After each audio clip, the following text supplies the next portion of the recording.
ജ്ഞാനത്തിൻ്റെ പുസ്തകം 6-ാം അധ്യായം അതിൻ്റെ 16-ാം വാക്യം. യോഗ്യതയുള്ളവരെ ജ്ഞാനം അന്വേഷിച്ചു ചെല്ലുന്നു, അവളുടെ ചിന്തകളിലും പാതകളിലും അവൾ കനിവോടെ പ്രത്യക്ഷപ്പെടുന്നു. അപ്പം ആരാണ് ഈ യോഗ്യതയുള്ളവരെ എന്നുള്ളതാണ് നമ്മുടെ ഇപ്പോഴത്തെ വിഷയം. അതായത് ഈശോയുടെ ഹിതം അറിഞ്ഞുകൊണ്ട്, ദൈവിക ജ്ഞാനത്താൽ നിറഞ്ഞുകൊണ്ട്, വചനങ്ങളാൽ നിറഞ്ഞുകൊണ്ട്, ദൈവഭക്തിയിൽ ആത്മീയതയിൽ വർദ്ധിച്ചു വരാൻ തക്ക വിധത്തിൽ യോഗ്യത ആർക്കാണ് ഈശോ കാണുന്നത്, കൊടുക്കുന്നത്? അത് എളിമയുള്ളവർക്കാണ്. അതാണ് പ്രഭാഷകന്റെ പുസ്തകം 3-ാം അധ്യായം 19-ാം വാക്യം. ഉന്നതരും പ്രശസ്തരുമായി അനേകരുണ്ട്, എന്നാൽ വിനീതർക്കാണ് അവിടുന്ന് തൻ്റെ രഹസ്യങ്ങൾ വെളിപ്പെടുത്തുന്നത്. ഇപ്പോൾ ഈ ക്രിസ്താനുകരണം, ഇമിറ്റേഷൻ ഓഫ് ദി ക്രൈസ്റ്റിലെ അതിൻ്റെ 4th ചാപ്റ്ററിലെ പ്രാക്ടീസ് സെക്ഷൻ ഇപ്രകാരമാണ്: practice humility and you will grow in wisdom and holiness. അതായത് എളിമ നിങ്ങൾ പരിശീലിച്ചു കഴിഞ്ഞാൽ നിങ്ങൾ വിശുദ്ധിയിലും ജ്ഞാനത്തിലും വളർന്നു വരാനായിട്ട് ഇടയാകും എന്നുള്ളതാണ്.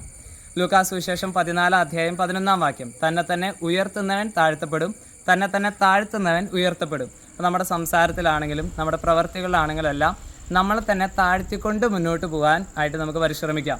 ഇപ്പം എന്താ പറയുക, നമ്മളെക്കുറിച്ച് തന്നെ ഒരുപാട് പറയാതെ ഇപ്പോൾ ഈശോയെക്കുറിച്ച് പറയാം, അല്ലെങ്കിൽ മറ്റുള്ളവരുടെ നന്മകളെ പറ്റി നമുക്ക് പറയാം. അപ്പോൾ നമ്മളെക്കുറിച്ച് മാക്സിമം പറയാതിരിക്കാം. അപ്പോൾ അങ്ങനെ നമ്മളെ തന്നെ താഴ്ത്താം. അല്ല, നുണ പറഞ്ഞ് നമ്മളെ തന്നെ താഴ്ത്തേണ്ട ആവശ്യം ഇല്ല.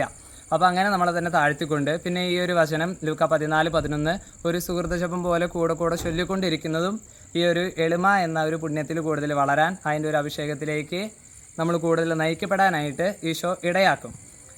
അതുപോലെ തന്നെ ഈ മത്തായി 7:12 വചനം അതൊന്ന് പ്രാക്ടീസ് ചെയ്യണതും നമുക്ക് കൂടുതൽ ഈ എളിമയിൽ വളരാനായിട്ട് നമ്മളെ സഹായിക്കും. അതായത് നമുക്ക് വചനം അറിയാം, ഗോൾഡൻ റൂൾ എന്ന പറഞ്ഞ് അറിയപ്പെടുന്ന ഒരു വചനമാണ്: മറ്റുള്ളവർ നിങ്ങൾക്ക് ചെയ്തു തരണമെന്ന് നിങ്ങൾ ആഗ്രഹിക്കുന്നതെല്ലാം നിങ്ങൾ അവർക്ക് ചെയ്യുവിൻ. ഇതാണ് നിയമവും പ്രവാചകനും.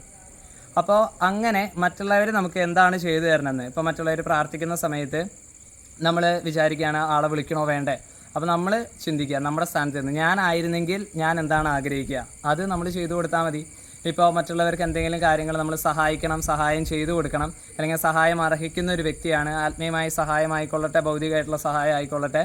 അപ്പോൾ നമ്മളാണ് ആ പൊസിഷനെങ്കിൽ നമ്മൾ എന്തായിരിക്കും ആഗ്രഹിക്കുക എന്ന് അങ്ങോട്ട് വിചാരിച്ചിട്ട് ആ വ്യക്തിക്ക് അത് ചെയ്തു കൊടുത്താൽ മതി.